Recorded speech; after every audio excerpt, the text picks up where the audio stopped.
안녕하세요. 괜찮아 정신건강학과의 손승현 원장입니다. 지난 시간에 아이들이 좌절이나 실패, 상실 등을 겪어서 마음이 아픈 상태에서 얼마나 회복을 빠르게 할 수 있는가, 이 회복 탄력성에 대한 기본적인 내용을 소개해 드렸는데요. 이러한 능력을 향상시키기 위해서는 습관과 루틴 형성을 하는 것이 좋다고 말씀드렸습니다. 오늘 영상에서는 이어서 회복 탄력성을 향상시키는 또 다른 방법인 이 동기의 균형, 그러니까 긍정적인 동기와 부정적인 동기의 이제 균형을 맞추는 법에 대해서 말씀드려 보도록 하겠습니다.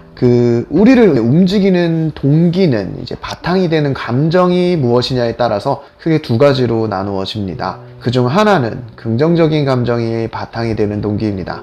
그러니까 엄마에게 칭찬받는 거, 선생님한테 인정받는 거, 친구들 앞에서 으쓱해지는 것, 혹은 원하는 성적을 받아서 상을 받거나 부모님과 놀러 가는 것, 이를 위해 노력하는 것이 바로 긍정적인 동기에 해당하는 것이겠죠. 반대로 이제 부정적인 감정이 바탕이 되는 동기란 아빠가 화내는 거, 선생님이 혼내는 거, 친구들 앞에서 망신당하는 거, 혹은 가지고 있던 태블릿을 압수당하는 거거나 용돈이 없어지거나 막 이러는 것을 두려워하고 피하기 위해 애쓰는 것이 되겠고요. 부정적인 동기는 단기적으로는 강력한 힘을 발휘하기도 합니다. 아빠에게 혼나기 싫어서 자세를 고쳐잡고 책상 앞에 앉는 어린이들처럼요. 원래 집중력을 향상시키기 위해서는 적당한 긴장감이 필요한데요. 이러한 부정적인 동기가 집중을 끌어올려서 단기적인 퍼포먼스를 상승시키는 효과를 불러일으키거든요.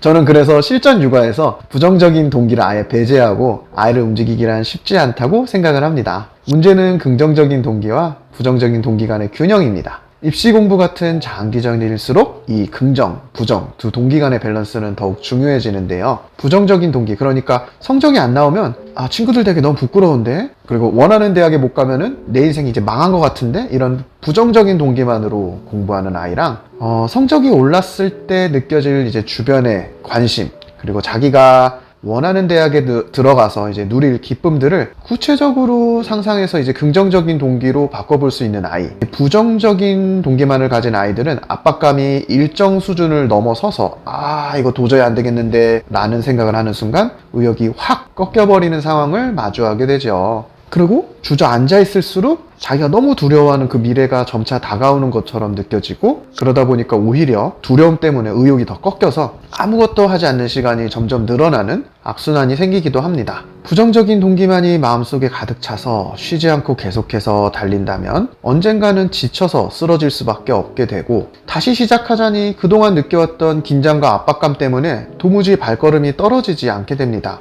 이거 다시 하려니까 이거 어떻게 감당하지? 이런 생각이 드는 것이지요. 비유하자라면은 이제 당근과 채찍이 균형 잡히게 주어지는 말과 오로지 막 채찍만을 맞으면서 달리는 말의 차이랄까요? 그래서 우리는 아이에게 부정적인 동기뿐 아니라 긍정적인 동기도 같이 제공하고 있는지를 잘 살펴보아야 합니다. 긍정적인 동기를 잘 이어나가기 위해서는 자기 자신에게 만족하는 법을 배워야 합니다. 적당한 성취감, 긍정적인 목표를 내가 완료해냈다는 만족감이 더해져야지 이거 계속 하고 싶다라는 마음이 생겨날 테니까요.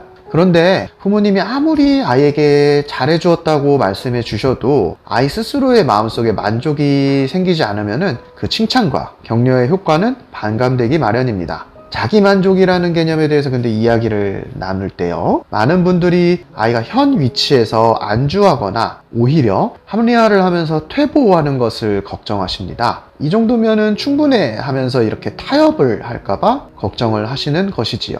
이럴 때는 만족의 기준을 둠에 있어서 세상의 기준과 나만의 기준을 나누어서 생각하고, 그 나만의 기준, 자신만의 기준을 바르게 가지도록 아이를 도와주신다면 좋겠습니다. 예를 들어본다면 다음과 같습니다. 세상의 기준은 쉽죠. 그러니까 석차, 저희 때는 석차고 이제 등급이죠. 인스타 팔로워 수나 체중, 용돈의 크기나 휴대폰의 종류, 친구의 수 이런 거라면요, 이제 보다 올바른 나만의 기준은 어제의 나보다 얼마나 나아졌는지, 얼마나 나의 한계를 넘어섰는지, 얼마나 쉬고 싶은 마음과 잘 싸워 이겨냈는지, 이런 것이고요.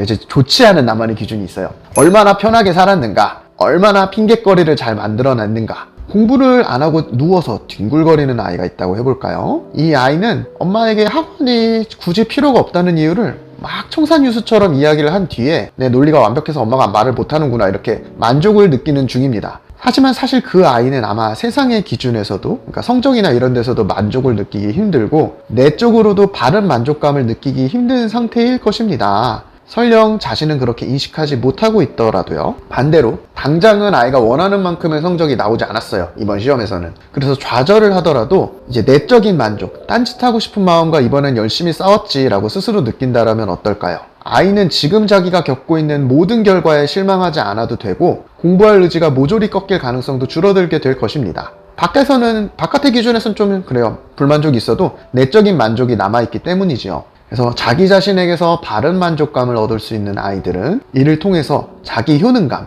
즉 자신감을 쌓아나가게 됩니다. 그럼 한두 번의 실패가 있더라도 난 원래 괜찮은 사람이니까 하면서 의연한 모습을 보이기도 더욱 쉬워지는 것이지요. 그 동기 그리고 자기 만족에 대해서 이야기를 나누어 보았는데요.